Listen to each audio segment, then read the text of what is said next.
एक जंगल में एक चिड़िया रहती थी जिसका नाम लाली था। उसके घर के ही पास एक कालू कौवा, चील और पिंकी चिड़िया रहते थे। ये तीनों आलसी थे। इसके बाद भी चारों में अच्छी दोस्ती थी। कई बार कालू कौवा, चील और पिंकी लाली चिड़िया का फ़ायदा उठाते थे। वह मेहनत करके अपना भोजन तैयार करती और ये तीनों खाने के समय पहुंच जाते। लाली भी दोस्ती के कारण इन्हें कुछ नहीं कहती थी। एक दिन की बात है, लाली चिड़िया जंगल में घूम रही थी। उसे मिट्टी में गेहूं के कुछ बीज दिखाई पड़े, जिससे देखकर वह सोचने लगी, क्यों ना मैं इन बीजों को खेत में बो दूं।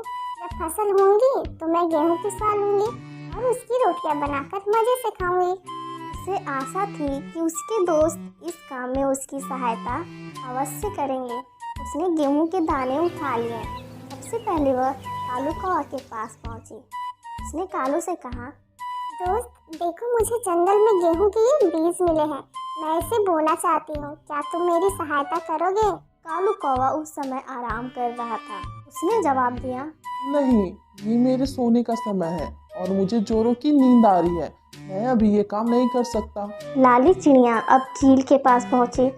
उससे पूछने लगी, दोस्त क्या तुम इन गेहूं को बोने में मेरी सहायता करोगे? नहीं, देखो कितनी धूप है, मैं तो झुलस जाऊंगी। माफ करना, मैं तुम्हारी मदद नहीं कर सकती। अब लाली चिड़िया पिंकी के पास गई और उसे भी गेहूं के बीज दिखाकर पूछा, दोस्त कालू कौवा और चील तो मेरी सहायता नहीं कर रहे हैं, क्या तुम मेरी सहायता करोगी? पिंकी बोली, देखो इस समय तो मैं पड़ोस के यहाँ बर्थडे पार्टी में जा रही हूँ, इसलिए अभी तो मैं तुम्हारी सहायता नहीं कर सकती। कोई बात नहीं, मैं खुद ही जाकर खेत में इन बीजों को बो देती हूँ। वह खेत गई और कड़ी धूप में दिन भर मेहनत कर शाम तक उसने सारे बीज बो दिए। समय बीता और खेत में गेहूं की फसल लहलहाने लगी, जिससे देखकर लाली बहुत खुश हुई और दौड़कर सबसे पहले कालू कौवा के पास पहुंची। उसने कालू से पूछा, दोस्त खेत में फसल लहलहा रही है, क्या तुम फसल काटने में मेरी मदद करोगे? नहीं, मैं ये काम नहीं कर पाऊंगा। मेरी तबीयत जरा ठीक नहीं है। लाली अब चील के पास पहुंची, जो नहाकर आई थी और धूप में बैठी थी। लाली ने चील से फसल काटने में सहायता मांगी, तो वह बिदक कर बोली, नहीं, मैं ये काम नहीं करूंगी। मैं अभी अभी नहा कर आई हूँ। मैं वहाँ धूल मिट्टी में गंदी हो जाऊंगी।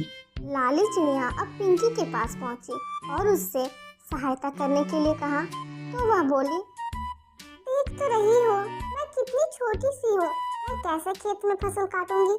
माफ करना, मुझसे ना हो पाएगा। लाली चिड़िया दुखी होकर वहां से चली गई और सीधे खेत में पहुंची।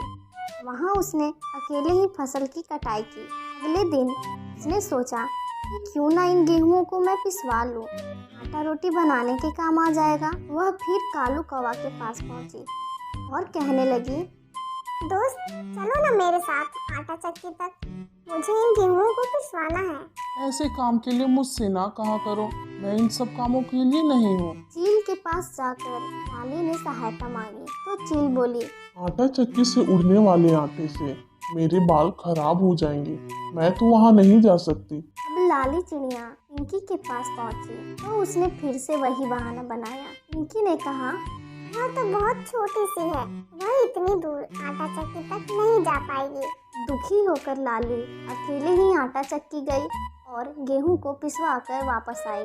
अगले दिन उसने रोटी बनाने की सोची और अपने तीनों दोस्तों के पास पहुंची। तीनों खेल रहे थे। उसने पूछा, दोस्तों क्या तुम रोटी बनाने में मेरी मदद करोगे? नहीं, तीनों ने एक स्वर में बोले, हमें तो रोटी बनाना आता ही नहीं। लाली चिड़िया ने अकेले ही जाकर रोटी बनाई। जब गर्मा गर्म रोटियां तैयार हो गई, तो वह कालू कौवा, चील और पिंकी के पास पहुंची और उन्हें रोटियां दिखाते हुए बोली, अब बताओ कि रोटियां कौन कौन खाएगा? हम। तीनों ने एक साथ बोले। नहीं, लाली बोली, इन रोटियों के लिए सारी मेहनत मैंने की है, इसलिए मैं सारी रोटियां खाऊंगी। और मजे से रोटियां खाने लगी। कालू कौवा, चील और पिंकी ने कोई मेहनत नहीं की थी, इसलिए वे बस लाली का मुंह देखते रह गए।